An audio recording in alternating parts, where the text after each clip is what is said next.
I want to talk about politics a little bit and my concern for America, for the United States of America. And, I know we're experimenting with this fascist takeover in America. And that, of course, is terrifying. It's very scary. What's going on. The federal government being taken over by this wing of America. But the thing that really, the thing I'm most concerned with is that in 2028, Gavin Newsom and Pete Buttigieg they'll become the president or vice president. And it'll just be business as usual, it'll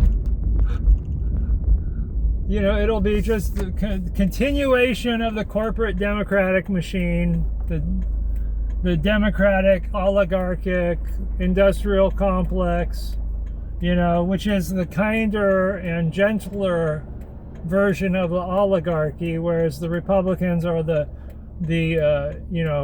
more cruel and more brutal wing of the oligarchic uniparty, essentially.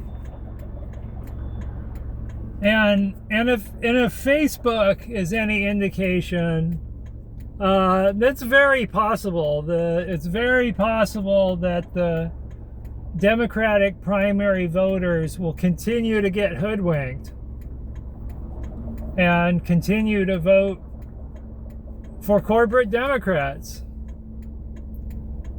Because in 2016, progressives such as myself, I'm mostly progressive,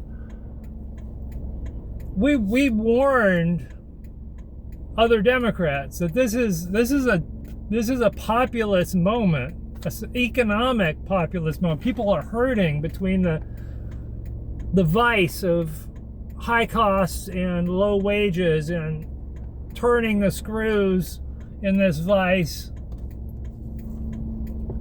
And we're saying this is a moment you have to act, but you have to have progressive policies. You have to have progressive candidates. And in 16, the Democratic primary voters said, no, absolutely not. We're going with Clinton. It's her turn. We want things how they've been. We don't want change. We don't want to make things better. We like things how they are.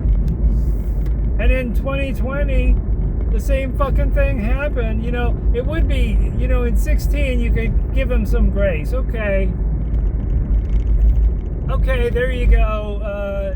You experimented with electability and you fucking lost. And so in 2020, in the middle of a pandemic, actually, the Democratic primary voter, which is the problem, really, the Democratic primary voter votes against single-payer health insurance in the middle of a pandemic and for our rip-off United Health Incorporated rip-off Heritage Foundation Obamacare system by voting for Biden. And because of the pandemic, Biden won. I think it's mostly because of the pandemic. People didn't like how Trump reacted to the pandemic. And so they voted for Biden in revenge. But here we go. We got Trump again, thanks to Biden not living up to his word and giving us an actual primary. And the thing of it is we would have been better off had Trump won in 2020, because at least he would have had first of all, he would have had the momentum of the administrative state still being there. he also wouldn't have had 4 years to stew and create his enemies list.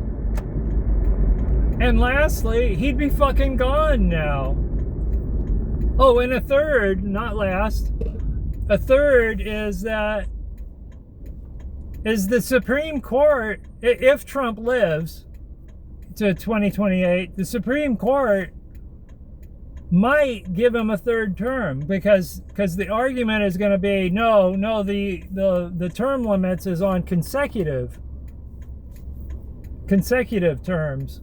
And the Supreme Court being a beast of Donald Trump, it's very possible that they're going to give him that if he lives to 2028. And if he does live, he's running. He's going to try anyway. But anyway, almost certainly in 2028, people are going to take revenge and vote. The pendulum's going to swing back left, you know.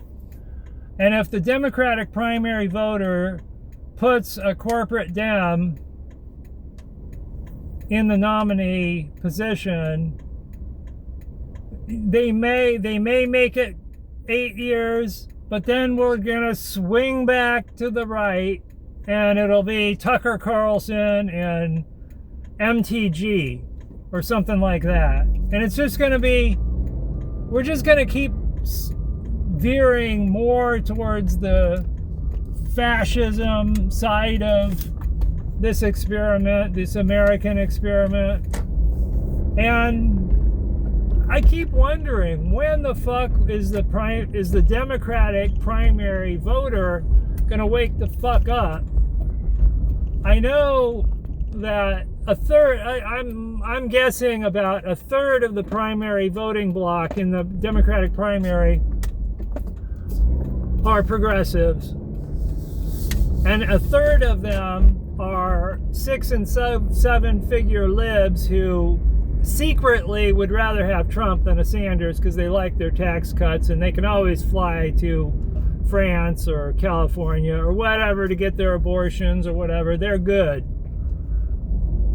And then the last third are the useful idiots who get all their politics from Joy Behar and Rachel Maddow and MSNBC and CNN, and they do the smart thing and they play three-dimensional chess, you know, by voting for the electable candidate, and essentially they're trying to play the system, but actually they're being played themselves. I happen to know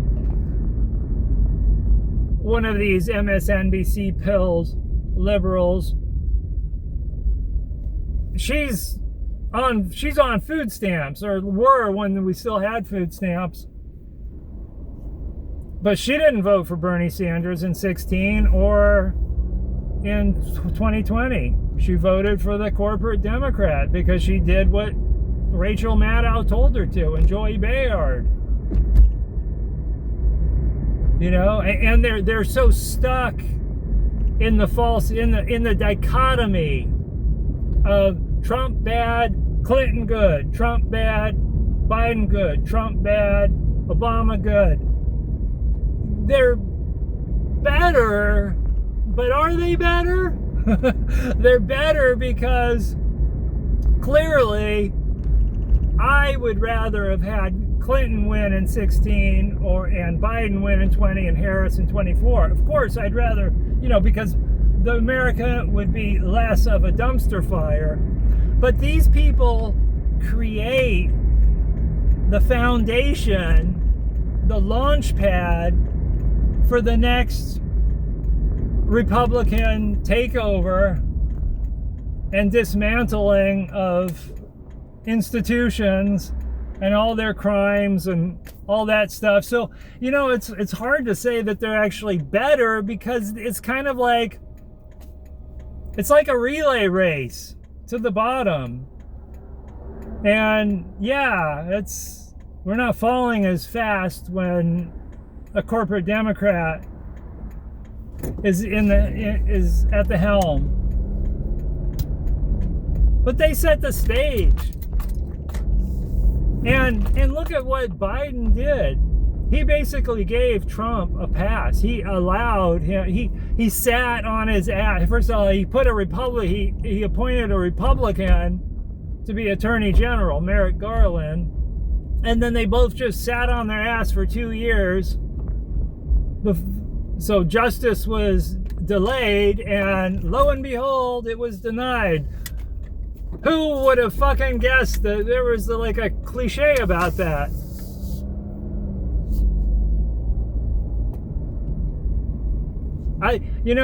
Every time a corporate Democrat is given the nominee position, I always say to myself, when I say it on the internet and stuff, I guess things are going to have to get worse. How worse? I don't know. Will the Democratic primary voter have smelled the Folgers in the morning? Will they have? I don't know. Don't know.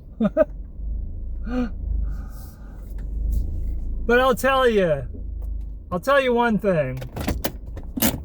That November 3rd event that took out that sense of dualism in my body, it made that Trump victory the very next Tuesday a lot easier to handle. Although there was some disturbance, I could mostly dismiss it.